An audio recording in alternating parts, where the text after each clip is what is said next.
Magandang umaga guys, magandang gabi, magandang tanghali sa inyong lahat kung saan man tayo linagay ng Panginoon sa mundo. So, shout out sa lahat. Ngayon, gagawa na naman tayo ng content dito sa loob. So, gagawin natin dito muna sa loob. Mayroon na, papakita ko sa inyo kung anong mga kaganapan dito sa loob during winter. Kung ano yung mga pakinabang ng mga ice na yan na nakatambak hanggang dyan sa bubong na nakano na sa bubong namin. So bago natin simulan ang ating video, paki-subscribe naman yung hindi ko pa subscriber dyan at saka paki-like ang video natin. Guys? Panoorin hanggang dulo at higit sa lahat, huwag i-skip ang ads. Baka naman, pwede. So, maraming salamat sa inyo. Sa mga hindi ko pa subscriber, paki-subscribe lang at saka paki-share ang video natin. Maraming salamat. So, ayan. Simulan na natin.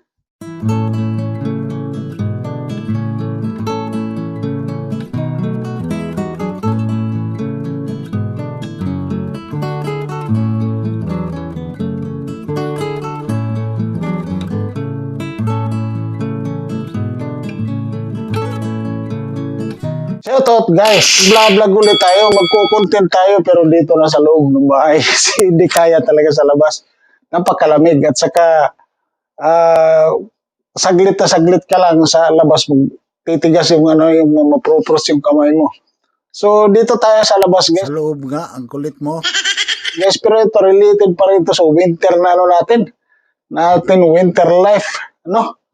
So, ngayon guys, i-introduce ko sa inyo yung bago naming friends during winter sa namin nilalagay yung iba namin mga pagkain, mga inumin para hindi masyadong crowded yung refrigerator. Ngayon, ang taas ng ng pile ng guys ng ice dito sa bintana namin Ayan. 2 nights ago guys, hindi talaga nakikita, sarado yun, wala kang makikitang langit dyan. Talagang punong-puno yan, malakas nga lang yung hangin na dumadong mga kahapon at sa kagabi. Yan, pati sa kabilang bintana namin. Ayan, pero kalahatin lang dito kasi dito banda malakas ang hangin dito Madaling naililipad ang hangin. So pagka winter, ganito ang ginagawa namin. Ito yung alternative na fridge. Ito yung ginagawa namin dito namin nilalagay yung pagkain, inumin. So, ito yun guys. Pakita ko sa inyo.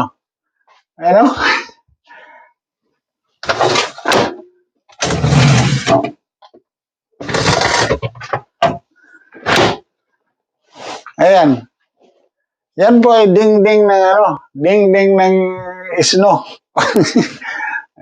So, ito yan, nilagay ko namin yung gatas. Sampo lang yan, kaunti lang kasi pang-content lang inumin ng mga 18 years old above. At saka inumin din ng mga tatay. Ayan. So, ito, ilalagay mo lang dyan, ipapasok mo lang yung mga kung ano mo, pero gagawa ka ng butas kung halimbawa flat yung yung halimbawa baunan, lagay mo dyan. Dito naman sa kabila, dito naman sa kabila nilagay yung yung ulam namin. So, ito yung ito yung isda. Taktak muna natin sa lababo yung ayan. Ito yung isda. Kasi frozen ito. Pag binili sa grocery, frozen. So, pag dating dito, instead na ilagay mo sa freezer, ilagay lang muna dyan. Pero, ang guys, ang mga inumin, hindi dapat pinapatagal dyan sa pagka talagang malapit nyo ng halimbawa, bago kayo kumain, lalagay mo na dyan para pagkatapos kong kumain, kung inom kayo ng ng beer, ng wine. So, lalagay dyan. Hindi pwede patagalin. Kasi pag tumagal yan, masasabog yan, pati yung mga soft drinks. Sumasabog po yan, hindi yan pwedeng matagal dyan. Hindi kagaya ng mga frozen na ulam na pwede yan hanggang kahit kailan. Yan kasi, pagka bago yan man o ma-frozen, masasabog talaga. So, yun ang ano namin dito kasi yun ang life namin dito. Magamat parang burden yung ano, yung snow, yung ice, no? Para sa kanila dito, yung mga Pilipino maparaan eh. Kahit anong bagay, gagawan talaga ng paraan na para may pakinabang, ano? So, ganun ang mga Pilipino. Yung iba, sa bagay, yung iba, yung mga nasa north, ano, yung kagaya ng mga Siberia, ganyan, may Yukon. Ang ano talaga nila, yung kanilang mga karne, nakasabit sa labas. Kasi doon, grabe, extreme talaga doon. Doon ay nagni-negative sila ng 80. Yun, talagang sobrang lamig doon. So, yun lang muna guys, ang video natin dito sa loob. Wala pa mahirap magano sa labas. Mahirap makipagsapalaran. So, ayan o. Kung gusto mong wala kang ano sa inumin. Pero ngayon, puro malamig eh. Wala na guys. So, maraming salamat. Maraming salamat dyan sa mga avid subscriber natin. Mga avid subscriber ko, mga nanonood ng videos ko.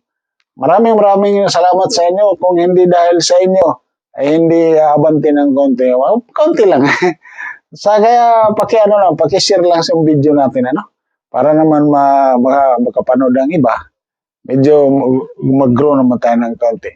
So, maraming salamat. Hanggang dito lang muna. God bless.